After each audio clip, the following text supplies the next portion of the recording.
Three, two, one. Welcome to the live Drive Jive archive with your host, Frank Monday, coming at you Monday through Friday, morning grind edition, guys. It is 5:37 a.m. in the Central Kingdom of Celestial Dragon, Twilight Zone, Old Peking. Welcome, Wizard, Warrior, Wanderer, Wayfarer, and Wildcat alike, wherever you are, whoever you are, and whenever you may be receiving this transmission. Good morning, good evening, good afternoon. I hope you're doing well. Make sure you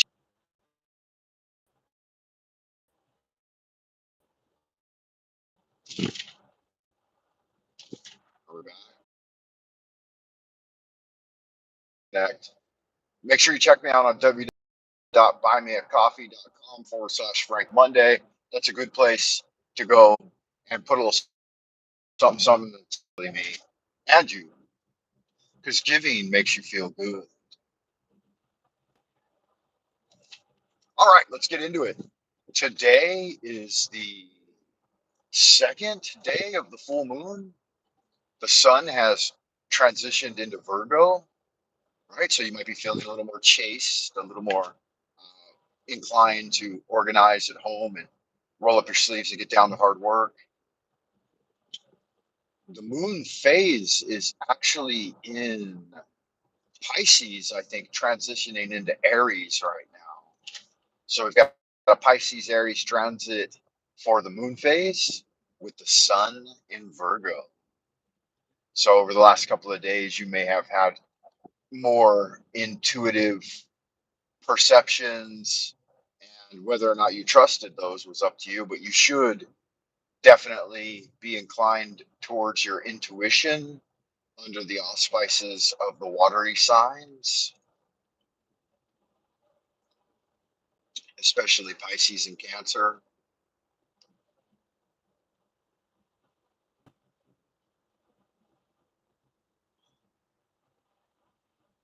I put together a new video yesterday for the upcoming challenge.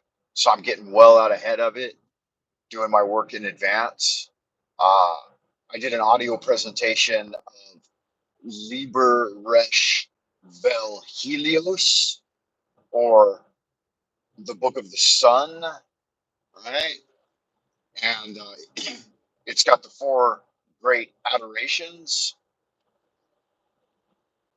that can help you attune. That can help you attune yourself with the sun's energy. So, so when you awaken in the morning, face east. Imagine yourself enveloped in a yellow auric light. You might start off by envisioning the god name Yod He Vahe and the invoking pentagram of air. Embrace that airy sensation. Be the element air. This is one of the four practices of the neophyte grade, is identifying with the elements and um, getting in greater communion with them. So airy energy, right? Rise up in the morning, face east. Yod Hey Vahe, the great Tetragrammaton. Hands up as if holding up the sky, right, in adoration, and invoke the following.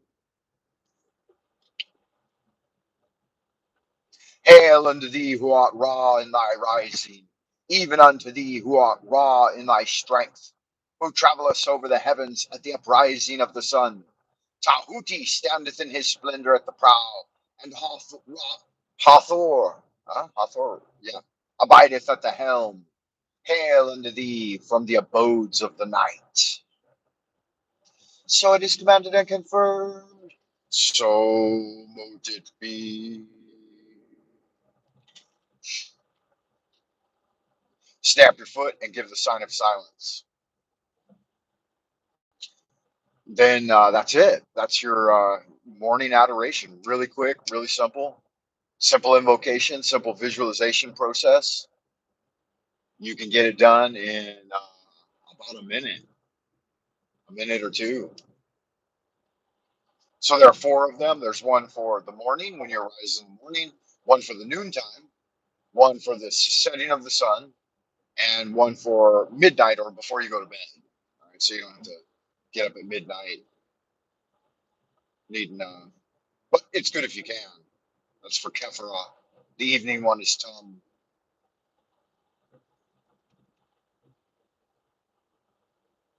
The four adorations. So we will be including those in the coming practice of pathways of the Magi. Now, Magi, the Magi, that's plural, right? And individual is the magus. And these days, in modern parlance, we can say that's the magician or the wizard,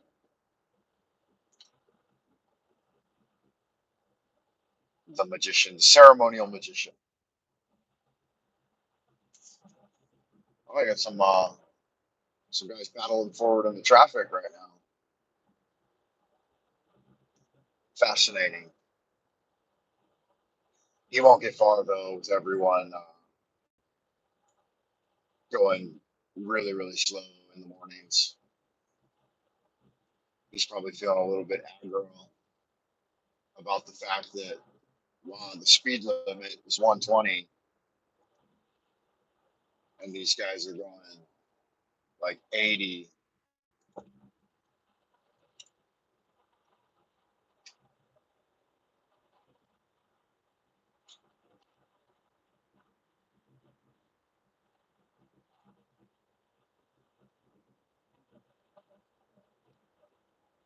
Kind of a dangerous move, bro.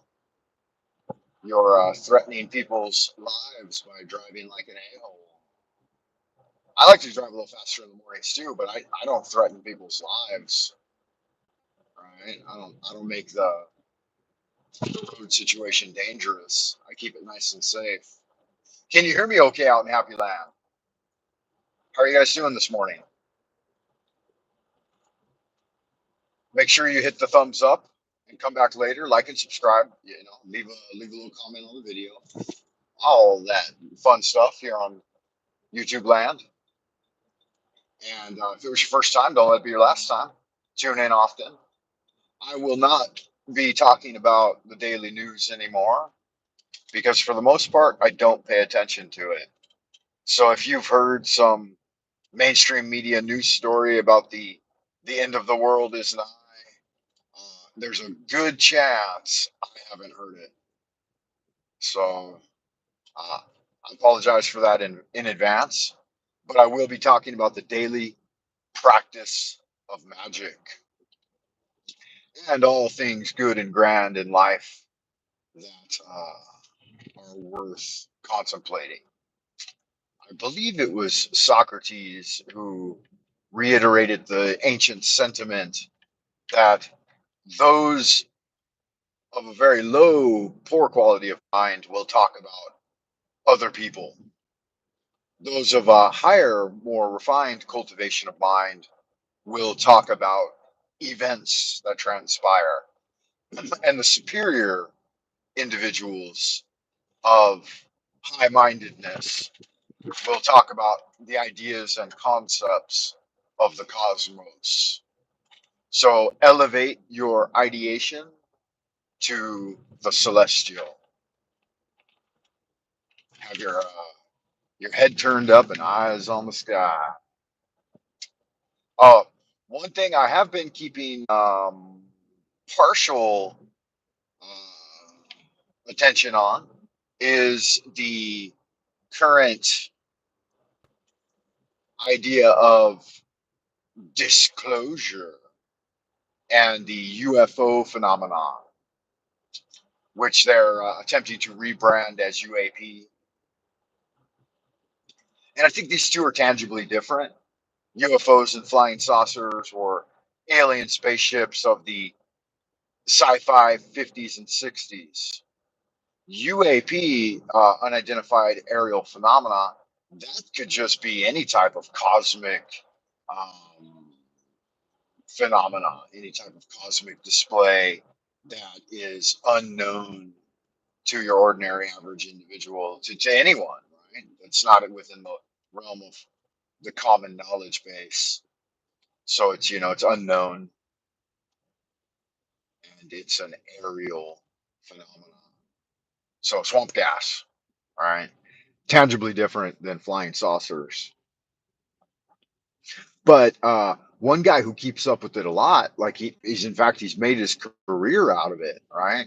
Um, Kind of basing his research on the narratives of people who grew up in the sci-fi genre generation, and they see a little flash in the sky out of the corner of their eye, and there's suddenly little green men from Mars taking over the world, and it becomes a war of the worlds.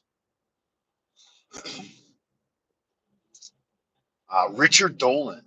Yeah, so if you guys have never checked out Richard Dolan, he is he's a good speaker. He's an eloquent orator, and he gives his breakdown, his intelligent analysis of UFO UAP phenomenon.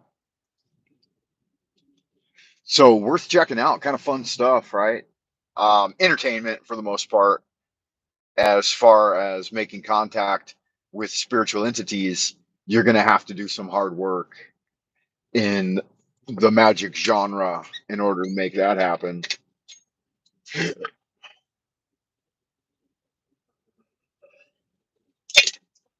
Today's Friday, and I got a day of work down at the office, see what I can get done. Got to finish up my lesson plans, syllabuses, and a couple of lesson plans for each syllabus. You want to be kind of ahead of the curve. I'm going to be working 25 class hours per week right now, but last semester I was doing 34, and that's a little bit much. But this semester they've kind of backed off a little bit on the amount of hours they give me for class hours. I'll still have the same amount of hours at the school, or office hours. I'm doing other things, HR, and teacher supervision, and that kind of thing.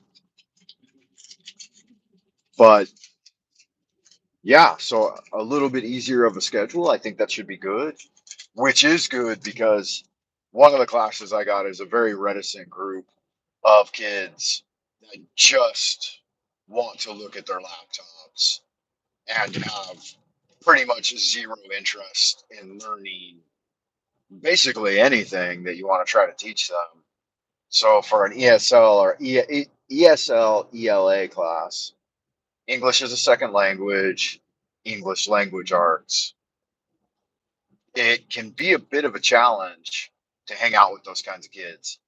And here's the challenge, right? You think, hey, you go in and nobody's willing to participate, just fucking ignore them, right?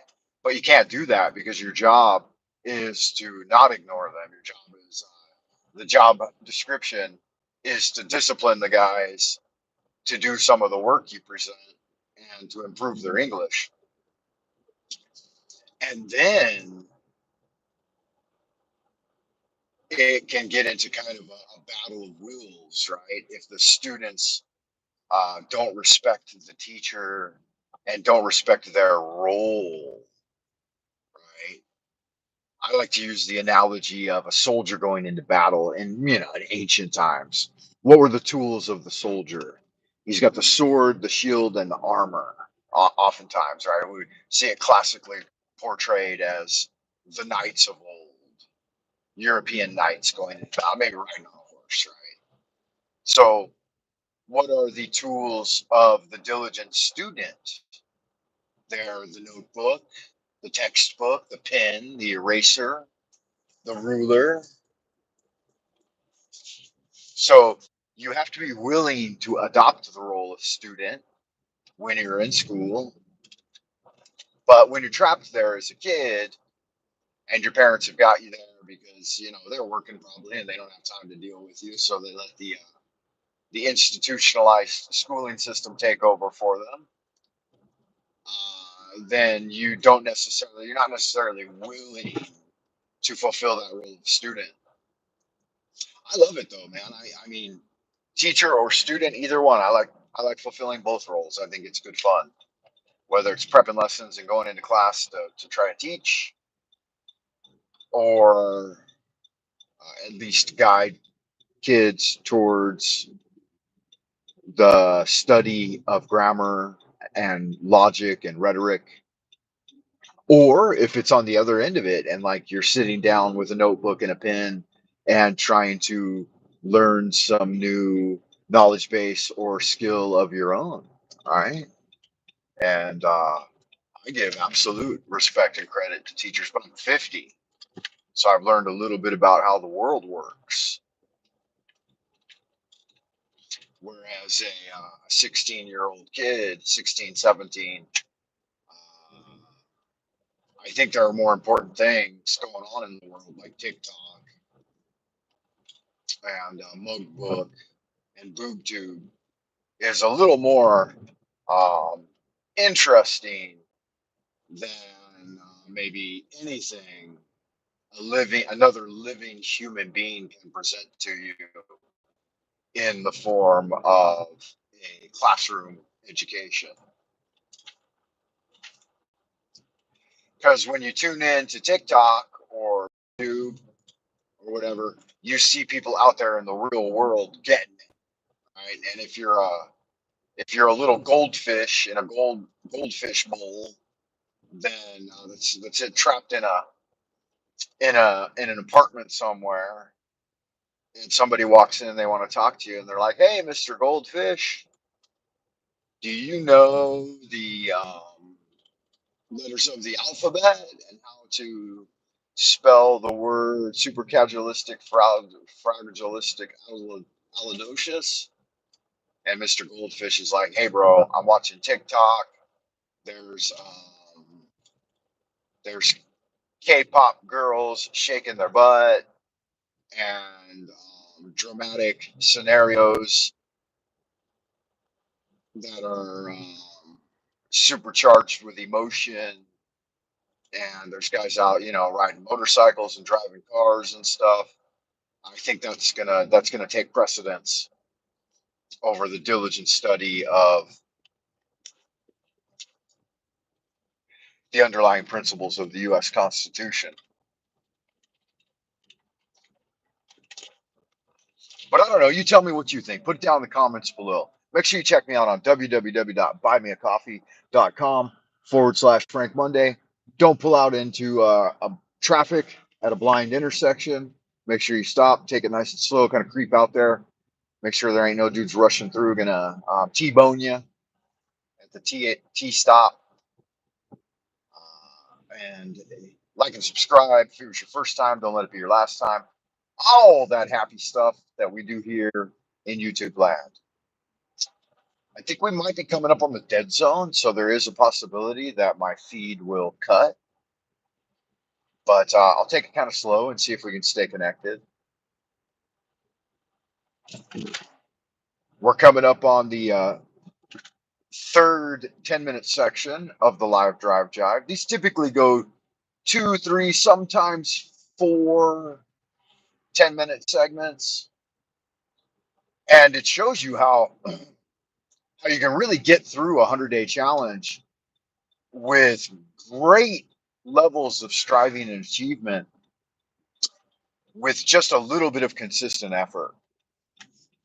Incremental change, gradual development, and consistent effort. Those are the watchwords of the 100-day challenge.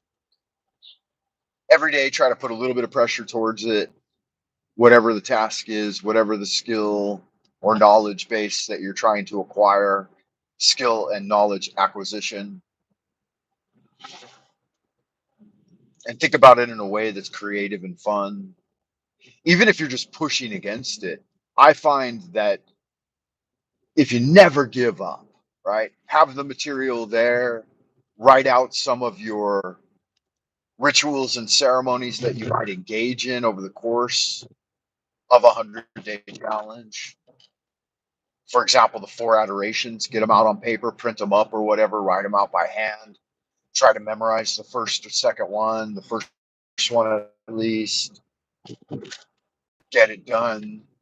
Work on making sure that you can try to 4 times per day engage with the solar energy, the Helios. And even if something overcomes you, as long as you've got your eye on the prize,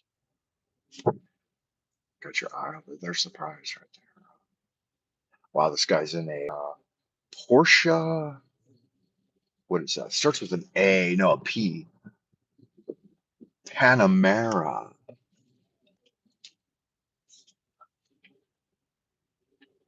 Is that what it is? Yeah, Porsche makes a pretty cool car.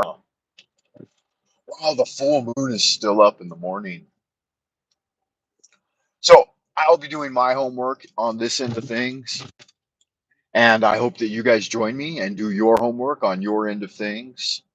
Part of that homework is getting in there and secretly subbing someone else's YouTube account with Frank Monday so we can get up over 1,000 subs and maybe get monetized. Get out there on the drive to promote the Frank Monday channel. Maybe get yourself a Frank Monday t-shirt that says like Frank Monday on YouTube. Check it out. Right? That would be cool. You could hand make one. I would suggest choosing like a green color and then using like a dark green maybe, and then using a bright yellow shirt paint or ink to write out Frank Monday on YouTube. Check it out. And wear that around town. Like just go out, I don't know, get into a fist fight or something. Um, go down to the local cafe and order an Americano and then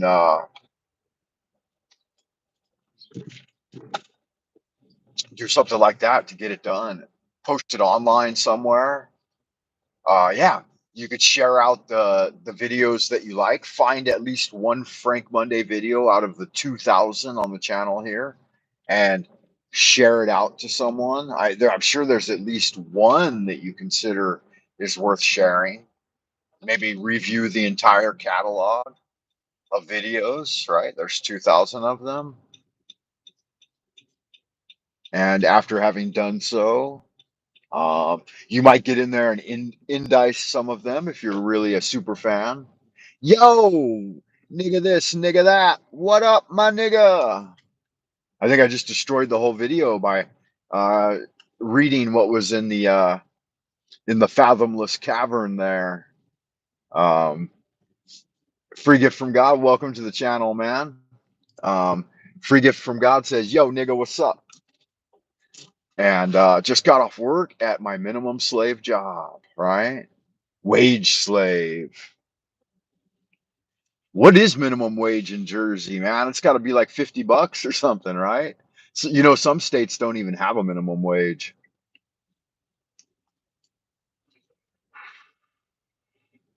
It was gangsta gangsta at the top of the list, and then I played my own shit. It went something like this: nigga this, nigga that. Who was your nigga last year? That's gonna get me canceled, man. 1340. Okay, that's a little low, huh? I don't know, 1340 after taxes. If you work a 10-hour day, you might be able to make $100, right? A little less, probably. That seems like horse shit, man. A 10-hour day for $100? Fuck me, man. Nobody could survive on that. $100 a day. So if you work 10-hour days, you make $100 a day, and you work 5 10-hour days a week, you'd be working 50 plus hours a week to make $20,000 a year. What could you buy with $20,000 a year? Food, gas. So essentially, yeah, that's slave wages because you're only, and you should be happy to enjoy your enslavement, right? That's going to give you enough to buy a 99-cent burrito twice a week to survive on. There aren't, I noticed though that there aren't 99-cent burritos anymore. Even a bean and cheese flour tortilla at Taco Bell costs like $2 now. So Biden economics, right? It's that's a pitiful pittance. But don't think of it that way. The way you got to think of it, let me tell you how you got to think of it when you're in a wage slave job, because I've been in them before too. The way you got to think about it is, can I retain or make a little more than I spend? And how can I shave a little off each penny, right? And then just forget about the money. Well, I mean, you can't forget, you got to use it and spend it and stuff, but try to become as efficient as possible, right? Shave off every extra ounce of weight and body weight. And when you're shopping, try to make your palate for food, because you're in your mid to late 20s, right? You're in your early 20s. So you can handle living on rice and beans and get yourself like a can of roast beef, even that's like $5, and stew that baby up and put a little bit in your rice and beans. So you've got some good flavorful, savory protein in there. And yeah, and live on that for about 10 years. That will make you strong, man. That'll make you a fine-tuned instrument of efficiency the whole time studying your magical practice, because it won't last forever.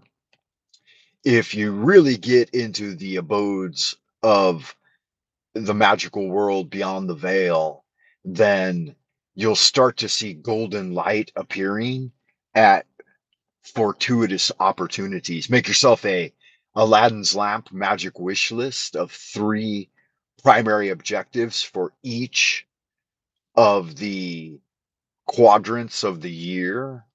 We're now in the autumn quadrant, so you should have your magical wish list consisting of 3, and keep your eye on the prize. Don't worry about the little shit in between. Jump up, do your push-ups each day, engage in some qigong meditation, and then get to it, man. And all day long, um, review the wisdom of the ancients. I think I should do a video where I delineate the golden practices of the integral way, because there's like probably 100 um, precepts for spiritual cultivation, pithy sayings from ancient Lemuria that are things like, um, always do what you say and only say what you know you can live up to. And when you incant those, throughout the day, monkey see, monkey do, right? Um, Stick your head above the crowd and you'll get shit thrown at it. Um, let's see, so keep your nose to the grindstone, roll with the punches, right? Never give up. Uh, a stitch in time saves 9. A penny saved is a penny earned. So on and so on. Those old pithy sayings from like Benjamin Franklin, and in the Eastern mystery tradition, there's a whole canon of them. And some of them are really good and well written and they're fun to recite. I did that all through my 20s, man. My late teens and into my mid 30s. I recited those types of mm, wisdom sayings every day, all day long, in every situation that I encountered. And it helps guide you through the treacherous pathways of the prime material plane, right? And the pathway of the magi. So, guys, I've arrived. I got to run. I got shit to do. It's already 10 after 6. And so I'm a little bit behind the 8 ball. I like to get here at 6 a.m. I will remind you, please hit the thumbs up, like and subscribe. Come back later. Leave a comment on the video. If it was your first time, don't let it be your last time. Check me out on www.buymeacoffee.com/Frank Monday. Join the Lunar Light Entertainment Discord, so on and so forth. I hope you guys are excited about the next 100-day challenge, Pathways of the Magi's. Yeah, the Magus. Good to see you. Free gift from God, Frank, out in Jersey, man. I've been missing you, brother. I hope you're doing well. Take care of yourself and do good magic. Ad Astra per Aspera as we wander into the abodes of the future. Bye for now.